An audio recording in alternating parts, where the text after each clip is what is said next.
नमस्ते बच्चों। ये क्लास 9 का चैप्टर नंबर 3 है पॉलिटिक्स का, जिसका नाम है इलेक्टोरल पॉलिटिक्स।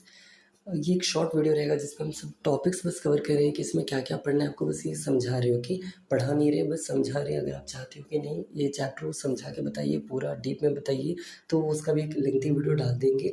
अभी ये बस एक ओवरऑल ओवरव्यू जो भी आप कहिए वो रहेगा। ओके, तो सबसे पहले इस चैप्टर आपको पढ़ना है। यहाँ पर कुछ सवाल है जिसे आप देख पा रहे हैं, हम हाईलाइट कर देते हैं।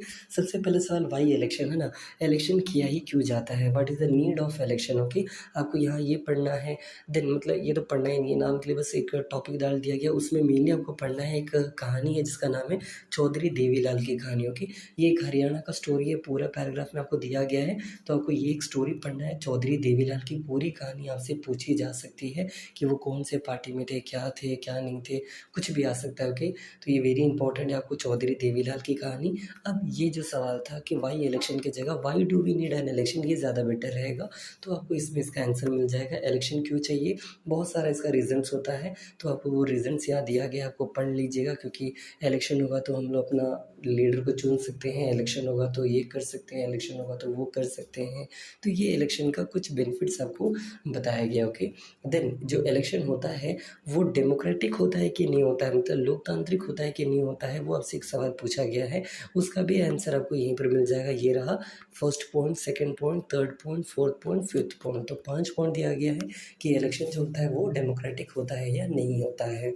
नेक्स्ट एक हेडिंग है जिसे आप यहाँ पढ़ पा रहे हैं, is it good to have a political competition. Political competition का मतलब क्या होगा, जैसे कि इंडिया में आप देख पा रहे हैं कि there are many political parties. जैसे कि दुनिया में बेसिकली अलग अलग तरह का पॉलिटिकल सिस्टम होता है, जिसमें one party system, two party system and multi party system होता है। इंडिया जो है मल्टी पार्टी सिस्टम है, इसमें बहुत सारी पॉलिटिकल पार्टीज है, कुछ नेशनल लेवल के, कुछ स्टेट लेवल के, कुछ रीजनल लेवल पर, कुछ डिस्ट्रिक्ट लेवल पर, कुछ गांव लेवल पर। तो अलग अलग तरह का पार्टीज होता है। ओके, तो ये पार्टी को, जो पार्टीज का स्टोरी होता है कि मान लीजिए हम नेशनल लेवल ही मान लीजिए, नेशनल लेवल में जो पॉलिटिक्स होता है, जैसे कि आम आदमी पार्टी, बीजेपी या कांग्रेस पार्टी या बीएसपी पार्टी या जो भी पार्टीज है, इनके बीच का जो कंपटीशन होता है कि हम ये दे देंगे, हम वो दे देंगे, कि आपको ये क्या लगता है, सही है कि खराब है, आपको इस टॉपिक में वही पढ़ना है। ओके, अगर आगे आप बढ़ते हैं नेक्स्ट टॉपिक की ओर, what is our system of election. क्या भारत में चुनाव कैसे होता है, कि क्या होता है इलेक्टोरल कॉन्स्टिट्यूएंसी,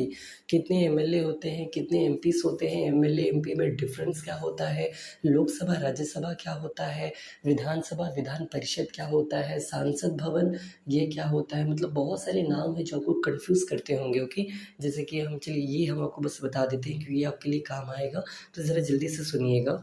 देखिए, इंडिया में जो इलेक्शन करवाने का ड्यूटी है वो है ईसी का, that is called election commission.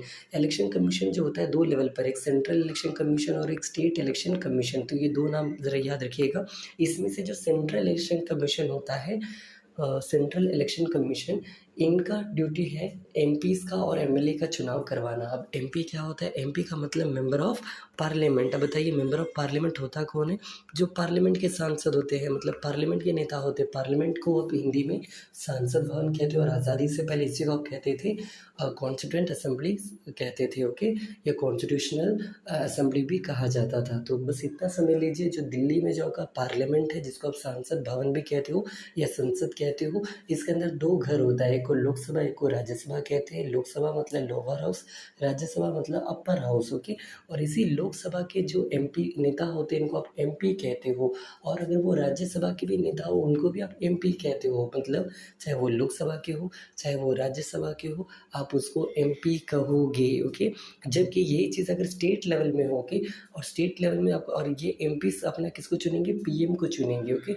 और जो स्टेट लेवल पर होता है, जैसे कि विधानसभा विधान परिषद, विधान परिषद हर स्टेट में नहीं होता है। इंडिया के केवल 8 ऐसे राज्य हैं जहाँ पर विधान परिषद है, वरना बाकी सब जगह पर केवल विधान सभा है, जिसको आप इंग्लिश में मेंबर ऑफ लेजिस्लेटिव असेंबली कहते हो। मतलब जिस तरह पार्लियामेंट है सेंट्रल लेवल पर, स्टेट लेवल पर क्या होता है, मेंबर ऑफ लेजिस्लेटिव असेंबली, या तो legislative assembly, Vidhan Sabha, assembly मतलब सभा, विधान मतलब लेजिस्लेटिव। ओके, जहाँ पर कानून बनता है, लेजिस्लेचर मतलब जहाँ कानून बनी, एग्जीक्यूटिव मतलब जो कानून लागू करे, और जुडिशरी मतलब जो कानून में कोई दिक्कत आ जाए तो उसको सॉल्व करने का काम जुडिशरी का होता है। तो ये सब चीज़ें आपको समझना है। तो एमपी जो होता है उसको आप सांसद कहते हो, एमएलए जो होता है विधायक कहते हो, विधायक अपना सीएम चुनेगा और एमपी जो होता है अपना पीएम चुनेगा। तो चलिए आगे की ओर बढ़ते हैं। यहाँ पर आप यही सब पढ़ोगे कॉन्स्टिट्यूंसी कैसे डिसाइड होता है। यहाँ पर एक स्टोरी दिया गया, वो है गुलबर्गा। गुलबर्गा क्या है, बेसिकली कर्नाटका का एक डिस्ट्रिक्ट है, तो वहाँ पर कैसे चुनाव होता है वो सबको दिखाया गया है। देन कुछ सीट्स हमेशा रिजर्व रहता है। आपने पढ़ा होगा भारत में 100% में से 100 के 100 नेता लड़के नहीं होते, 33% जो सीट्स रहता है वो रिजर्व रहता है वुमेन्स के लिए। ओके, तो इसकी कहानी आप पढ़ोगे कि रिजर्वेशन की सीट क्या है, रिजर्वेशन की कहानी। देन वोटर लिस्ट, जिसको आप लोग इलेक्टोरल रोल भी कहते हो, जो कि इलेक्शन कमीशन द्वारा निकाला जाता है, इसके बारे में आप कुछ स्टोरीज पढ़ोगे कि इलेक्शन कमीशन क्या करता है, कैसे करता है, और ये आगे भी पढ़ना है, ज़रा देखिएगा। और ये रहा अगला टॉपिक कि अगर एक आदमी कैंडिडेट बनना चाहता है, इलेक्शन में खड़ा होना चाहिए, खड़ा होना चाहता है, तो उनका एजुकेशन क्वालिफिकेशन क्या होगा, उनको नॉमिनेशन में क्या क्या क्या देखना पड़ेगा, या टिकट किसे कहते हैं, पार्टी में टिकट देना, या कम से कम उम्र कितना होना चाहिए। तो ये सब जो बातें होता है, जैसे अगर आपको लोकसभा का नेता बनना है तो आपके लिए 25 ईयर इनफ है, ओके, मिनिमम। लेकिन अगर आपको राज्यसभा का नेता बनना है तो वो 30 ईयर्स होता है, आप चुनेंगे 35 प्रेसिडेंट बनने के लिए, ओके। तो ये कुछ चीज़ें हैं आपका यहाँ पर जो आप देख पा रहे हैं। उसके बाद ये एक फ़ोटो दिया गया जो कि बेसिकली नॉमिनेशन फॉर्म है, आप देख पा रहे हो। सॉरी, ये इलेक्टोरल रोल है जिसमें जिस तरह अलग अलग फैमिलियों का नाम ये सब रहता है। इसके बाद आप यहाँ पर देख पा रहे हो अगला एक सवाल है इलेक्शन कैंपेन। लिखे होंगे जब भी चुनाव आता है, चुनाव से पहले चुनाव प्रचार किया जाता है, ओके। तो ये चुनाव प्रचार में सब नेता लोग क्या बोलते हैं, मैनिफेस्टो दिखाते हैं। मैनिफेस्टो मतलब कि होता है ना कि जैसे हमारी सरकार आएगी तो हम ये कर देंगे, वो कर देंगे, ऐसा कर देंगे, वैसा कर देंगे। इसी को कहते हैं इलेक्शन कैंपेन का मैनिफेस्टो की। यहाँ पर कुछ पॉपुलर स्लोगन्स है जो कि पार्टी के द्वारा दिया गया, अलग अलग पार्टी द्वारा इलेक्शन के दौरान, तो आप पढ़ सकते हो। जैसे कि यहाँ पर एक दो देखिएगा, इंदिरा गांधी के दौरान उन्होंने एक नारा दिया था गरीबी हटाओ, जबकि लोकतंत्र को बचाओ जयप्रकाश नारायण द्वारा दिया गया था, जबकि लैंड टू द टिल्लर। तो इस तरह अलग अलग नारे हैं, ज़रा ये आप देख लीजिएगा, काम आएगा आपको। और आगे बढ़ेंगी तो यहाँ पर एक सवाल है अकॉर्डिंग टू आवर, यहाँ पर ज़रा ये पढ़िएगा, हम ये पढ़ रहे हैं according to our election law no party और कैंडिडेट कैन, मतलब पार्टी या एक कैंडिडेट क्या नहीं कर सकता, वो यहाँ पर आपको दिया गया, ये प्लीज़ पढ़ लीजिएगा। एंड इसके बाद जो आपको पढ़ना है polling and counting of votes, कैसी है पोलिंग बूथ में काउंटिंग होता है, वोटिंग कैसे होता है, ये सब स्टोरीज आपको दिया गया है। और ये एक इंटरेस्टिंग बात है, ज़रा आप यहाँ पढ़ सकते हैं कि इलेक्शन में लगभग कितना खर्चा होता है, क्या होता है, उसका डिटेल्स दिया गया है। कुछ कुछ स्टोरीज है यहाँ पर पढ़ लीजिएगा, ओके। यहाँ देख लीजिए ना, ये रहा, ओके, यहाँ पर दिया गया, पढ़ लीजिएगा, ओके। और उसके बाद अगर आप आगे आइएगा तो ये कुछ पार्टीज़ का नाम है और उन्होंने कहाँ से कितना सीट जीता था, ये सब दिया गया है। ईवीएम मशीन क्या होता है इसके बारे में पढ़ लीजिएगा, ज़रा देखिएगा यहाँ पर ईवीएम मशीन, ओके।